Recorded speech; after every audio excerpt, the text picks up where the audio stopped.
If the stars were made to worship, so will I. Musings of a Christian Physician on the Physical and Spiritual Healing of Man by Dr. Joseph DeMay. Today's reading is from week 32, day 3.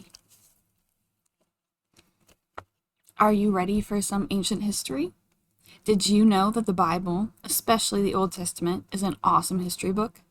It's a history book like no other, as it often foretells, through prophecy, what is going to happen centuries before it happens.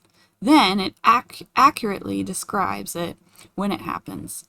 What history book does that? One written by God does that. The most obvious example of this are the more than 300 specific prophecies about Jesus Christ in the Old Testament, all of which came to pass.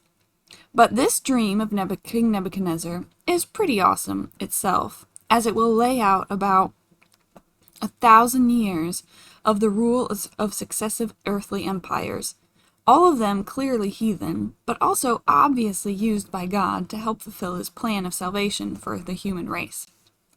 We'll spend some time showing that, because I think it reveals the heart of our loving God by establishing some sort of order and sense in an unredeemed world, pending the arrival of the ultimate solution of humankind's dilemma, Jesus Christ.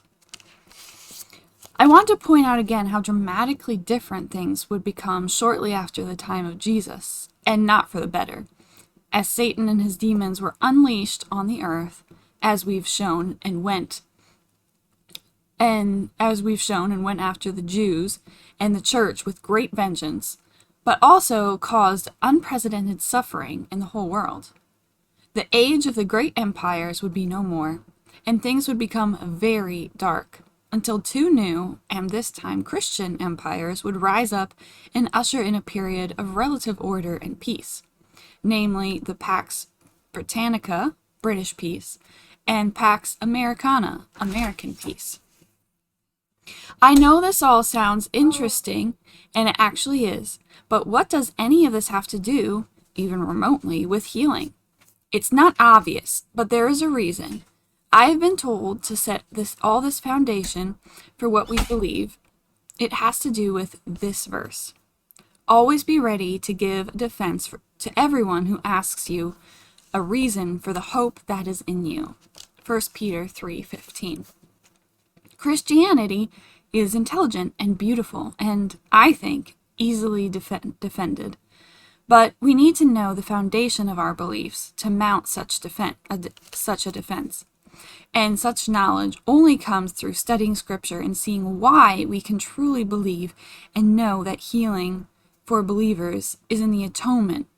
And then being able to show that, from Adam and Eve on, there has been an actual plan in place to save us and reunite us with God and restore what the enemy took. That's why we are so meticulously dissecting Scripture and attempting to have an explanation for every argument that comes up against what we believe. Seeing the heart of God in all of human history is such an awesome thing. It strengthens our faith. It's called a Christian worldview. And that's what I'm trying to paint a portrait of in this treatise. We'll paint some more tomorrow, and we'll start examining the great image of Daniel too.